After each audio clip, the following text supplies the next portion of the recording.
What's going on, everyone? It's Abdallah with another exciting episode of Pokemon X and Y Wi-Fi battles. We're continuing on with battle number 9 that I've had at the Pokemon PAX League, which was so very awesome. Lots of gym leaders, lots of trainers, and it was amazing. So thanks for coming back and watching today.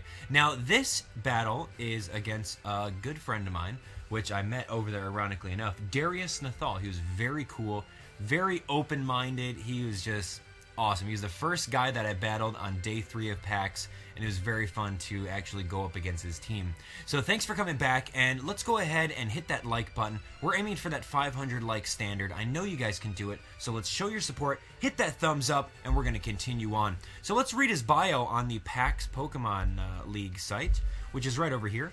He is the Fist of Kanto. Darius left his homeland of Kanto to seek challenges throughout the world alongside his trusty Sock, Eris, who was given to him by his father upon his return from the Unova region when he was 10. Hailing from a long line of fighting-type Pokemon trainers, Darius is the latest of his family to bear the title of the Iron Fist. His quest to become the best led him to a cold, exotic land of Boston, Massachusetts, where Darius ran into several rivals who defeated him handily. Learning that the path to supremacy was longer than he originally envisioned, he trained alongside his newfound friends with the dream of one day surpassing him. In order to hone his skills and the skills of those he meets, he decided to join the PAX Pokemon League as a gym leader, inspired by the detective who served as the fighting gym leader at PAX East 2012. Those who can withstand the torrent of punches and kicks will earn themselves the Haymaker badge right over there. Let me see if I can zoom into that, get some good lighting on it. There we go. It's like a little fist in the middle of like 3 circles. It looks really awesome. So whoever designed all these badges, props to you. You are amazing. Hands down. Alright, well, spoiler alert, I did end up beating him. But we're going to go right now. We're going to dive into my team, the in-depth analysis of it. Let's look at his team, see what he's got going on, and we're going to find a way how I managed to work my way around his team. Let's go. Alright, here we go. So, I decided to bring my rain team. I've been switching between 2 teams in the whole PAX Pokemon League. You guys have seen this team before. You've got the Drizzle Politoed that sets up the rain whenever I need it. You've got Klefki that sets up screens. You've got Jirachi that calm minds and subs. You've got the awesome, what is that? The Moltres that works very well in the rain, despite having the fire nerfed in the rain. Just in case someone wants to set up a sunny day, now I've got this awesome threat that's going to work against the sunny day team. That's my thought process against it. And I got Mega Caesar. So looking at his team, it's very, very crazy good. I'm telling you. Like, I love using Breloom, and you guys know I love Breloom so much. That Mach Punch Spore combo, so good. You've got another Technician poke, or maybe an Intimidate poke of Hitmontop. You've got the Hawlucha, which is a very awesome flying press, very quick opponent. You've got the No Guard Machamp, which is going to be very tough to work around because that thing's bulky. You've got the Lucario, which, according to these rules, they're not Smogon rules where Mega Lucario is banned. That's going to be his Mega, which actually leads us to the question of the day. I didn't really say it previously, but if you guys hadn't Lucario, like Lance over here, or Darius, if you guys had a Lucario, what would you put on him? I know Lucario got banned because he's got so wide of a move pool that you really, I mean, you can't pack any real counters to it. That's why they decided to ban it. It can run a special set, it can run a mix set, it can run a physical set. It's just way too good. And we've got Sock, his trusty Sock. Now, Sock's got Sturdy, and that's going to be a problem because that means that I've got to take at least 2 hits because none of my guys really outspeed him. So this is going to be a very tough one. I know that it's mostly a physical team. Maybe the Lucario will be the specially offensive Pokemon on the team. So I'm thinking that my best bet is to start off with Klefki, get up the Reflect, and then switch into Politoed, get the rain going, and then start working some Hurricanes on these guys, because Hurricane is going to be my move of choice against every single fighting type Pokemon because it's super effective. So in comes Sock. Now Sock's a great lead simply because it has Sturdy and it can go really quick, hit really hard, and survive one attack and then move on to keep on plowing through my team.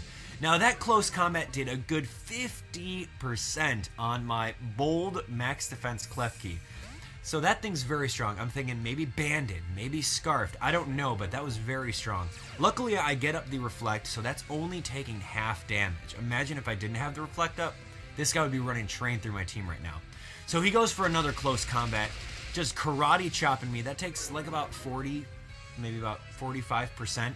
But luckily for me, the bad part about using close combat is that your defense and special defense fall one stage every time you use it. So I'm going to be able to knock him out with a Scald. Although it's stab and rain boosted, it really didn't matter because he was already lowered before.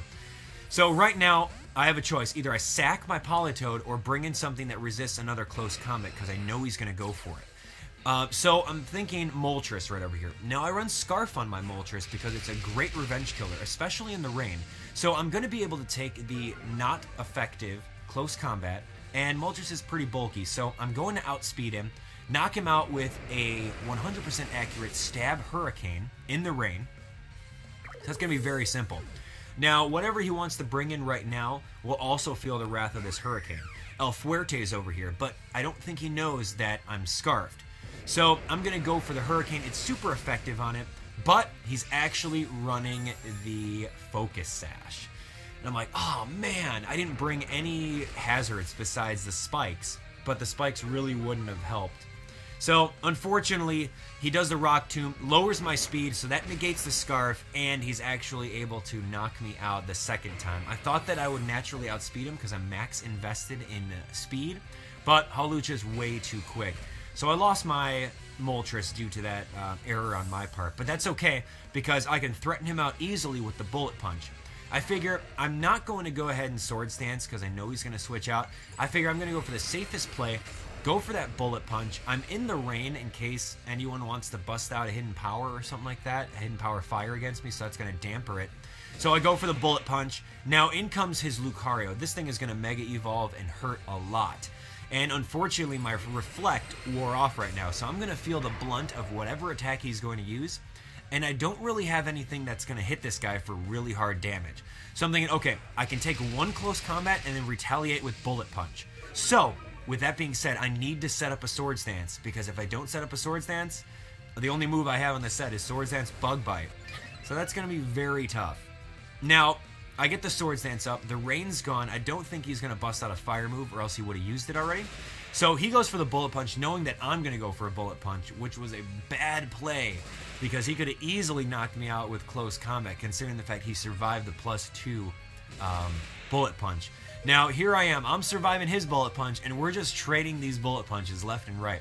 He actually got a crit on that one, not really sure if it mattered, but I definitely could have used that little bit more of HP. Considering the fact that this next Pokemon right over here, Makoto, is going to bust out the priority Mach Punch. Now, he is faster than me. I did go for Bullet Punch, tried to get some chip damage off on him, but it didn't work. So, things are looking pretty dire over here. He reveals that he's Life Orb, so he's packing a little bit more damage. I need to get this Reflect up one more time before, you know, my whole team gets swept by his brutally strong Pokemon. Now, I don't know, I couldn't imagine what would happen if I didn't bring dual screen Klefki, but that's okay. He sets up one 8-turn Reflect, and we're going to be set for the rest of the match. At least that's what I'm hoping. So right over here, Life Orb's taking a toll on him, which is great, so I'm going to send out Politoed. Hopefully I can live a Mach Punch. I don't know if he's going to go for Spore, but I figure, hey, let's get the rain up. Let's set up for my next Pokemon that could come in and do some work. And so I'm kind of sacrificing Politoed in that sense. Now, I know I have got Ice Beam, so that's going to be super effective against his Breloom. It's really not going to matter if it's going to be a crit or not, because that's going to kill him, considering the fact that he got a good 4 hits of Life Orb Recoil on him. So that really drained his HP a lot. Now, El Fuerte come in here. I wish I had Stealth Rocks up, or else this guy would have been dead. So I stay in simply to sacrifice my Politoed. I don't feel that I need to switch him out anymore. He's got the Damp Rock, so the rain is going to be set up for a lot longer. Now, my Dragonite's got Aqua Jet. That's the awesome key about this poke. Aqua Jet in the rain. It's very awesome. I like that. It works very well for me. This was before Extreme Speed was actually released, so this is a pre-Pokebank Dragonite. Anyway, this Hitmontop goes for the Intimidate, lowering my attack, but that's okay because I'm running Hurricane. I'm running Mixed Dragonite, which is awesome. Now, the crit, I don't think it mattered because I'm max special attack. So, I mean, even if it did matter, I would have outsped him anyway and hit him with a Aqua Jet. So, Hager comes over here. I'm going to go for the Hurricane, hoping that it kills, but it doesn't. This thing is bulky. Now, on top of that, he goes for the Ice Punch. I'm like, okay, good, good. No, what the heck? Crit! Oh, man, what the... Crit Ice Punch through the multi-scale. That's so strong. Anyway, 1 versus 1. Here we go. I need to do this. I need to kill him with the Psy Shock, because if I don't, then I'm going to be screwed. So luckily for me, I outspeed him, go for the Psy Shock, and that is going to be good game Lance. So very cool.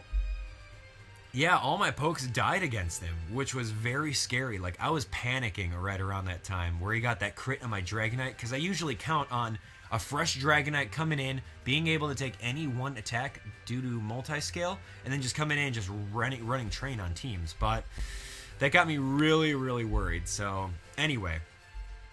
It's a very good battle. So, thank you, Lance, or Darius, whatever you want to be called. I enjoyed talking with you after the PAX League when we went to the award ceremony. I thought that was pretty cool, just meeting up with you. Hopefully you still have my business card. So don't be a stranger. Definitely stop by the channel, say hello. But yeah, that leads us to our comment question of the day right over here with Lucario. What kind of set do you like running on one? I know that he has access to Swords Dance. He's got access to the most priority moves in the game. He's got Vacuum Wave. He's got Bullet Punch. I'm pretty sure he learns Mach Punch and Extreme Speed. That's crazy. And he's very strong. So you can bust out a Nasty Plot, Vacuum Wave set. You can do a Sword Dance Bullet Punch set with adaptability. Oh, man, that poke is too good. That is seriously too good. Anyway, let me know what you guys like to do with Mega Lucario in the comment section. If you guys are enjoying this series and if you enjoyed the battle, the layout, the narration, all that fun stuff, show your support by hitting that thumbs up button. We're aiming for 500 per episode. That's the standard. You guys said it. Now let's exceed it. So, if you guys want more Pokemon X and Y Wi-Fi battles, all you gotta do is hit that subscribe button and you will be notified immediately when they get updated. Now, they're typically every day at 4 p.m. Central, so you can always look forward to it. So other than that, guys, that's going to be it for me today. Thank you so much for watching, and stay tuned to the next Pokemon PAX East League battle. See ya!